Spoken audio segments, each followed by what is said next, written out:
All right, so we're gonna talk about the man. I wish I remember his name. It was. He just was called the ex-promoter. I Yeah, guess. no, he told us his name. It was, I think it was like Jim or something. Yeah. But we'll call him Jim. Okay.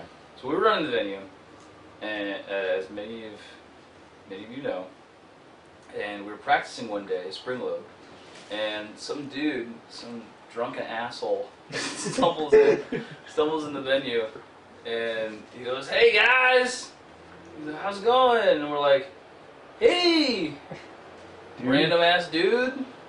And so we get to talking with him, and he tells us his name, and he's wearing like dirty ass sweatpants and like running shoes. They were so filthy, like. Yeah, he look. I mean, your typical Lafayette local, and so we get to talking to him, and he said, "Oh, I mean, you guys got a pretty cool sound, blah blah blah." And he's like, "I used to be an ex-promoter," and we kind of looked at each other puzzled. So at some point he was a promoter, and then at another point he used to be an ex-promoter. We just sat for 3 minutes. Yeah, so we're just like looking at each other, and again he's drunk off his ass, and so he's going on and on and on, and he talked. Who did he used to promote for back in the day?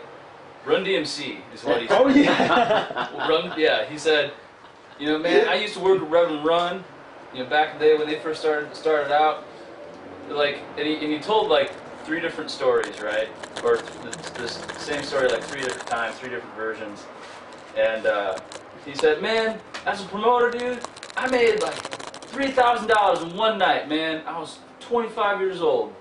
And then he told like this. He like repeated this story like 3 or 4 different times. We heard like 8 different versions. Yeah, and like the number, of course, kept on getting bigger. And he's like, "I made like $30,000 in one night."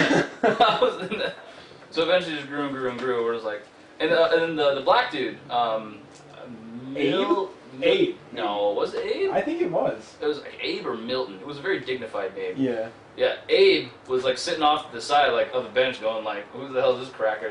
So at one point we had like 3 people in our venue. We had no idea who they were. Yeah. So they're just like, again, people just fucking walked in. So anyway, so Abe's looking at us like this guy's a fucking douchebag, and we're like, yeah, he's a douchebag, but he's entertaining. So he's going on and on and on. And he's like, let me hear a song from you guys.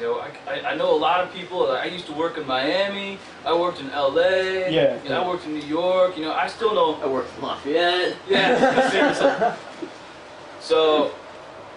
So we play a song for him. He's like, you guys really good. And he's like critiquing us and everything. And we're just humoring him. And then at some point, I don't know when, he launched into this sob story about his grandma being in the hospital. Yeah. He was like, yeah, my grandma's in the hospital, I can't fucking afford her medical I thought he was going to start asking us for was money. he looked like, no, this is important actually. He said he was only like 34 years old, right? And this is important later on. So he said, he's like, yeah, my fucking grandmother's in the hospital, and like I gotta pay her medical bills, and I don't know how I'm gonna do that. So I gotta go to the bars. Like that was his logical conclusion from that. So I'm gonna go to the Knickerbocker. You have a really good memory, because you're right. That's exactly what he said. I wish I could remember the exact order in which he said shit, but it doesn't matter since he was weaving in and out the whole night anyway. So he's talking about his sick grandma, and he didn't ask us for money, which was surprising. And so he was talking about back in the day with Run, and I asked him, I'm like, what the hell are you doing here then, man? Like, what happened to you? And he's like, oh man. It's like, I was hoping you guys wouldn't ask that, man. I got real messed up on drugs. Really? You don't say. Never would have guessed. I was hoping you guys wouldn't ask that. Yeah, seriously. Like, you used to be, making $30K a night. You're in Lafayette now. Shit happens all the time, right? So says McMahon, he's like, but when you're fucking 24 years old, and you're making that much money in a night, of course you're gonna do drugs, man. Again, retelling the story like several times throughout the night. He's like, man, I had sex with like 3 girls in one night. Tells it again like 5 minutes later. Dude, I had like sex with like 22 chicks in one night. It just gradually was just like exponentially would increase. Yeah. No. It's like, goddamn, dude, man, cocaine's a hell of a drug. So he's going on and on and on and on, And so we get to the point to where he starts to want to walk out of here, or we're trying to like scoot him out, saying like all right, dude, get the fuck out. And so he's like, let me get you guys' numbers. And so at that point, I didn't give a fuck. I'm like, I'll give him my phone number. What's he gonna do? So we're exchanging. Well, first I wanted to do email, right? And he's like, man, I'm 34 years old. I don't do fucking email.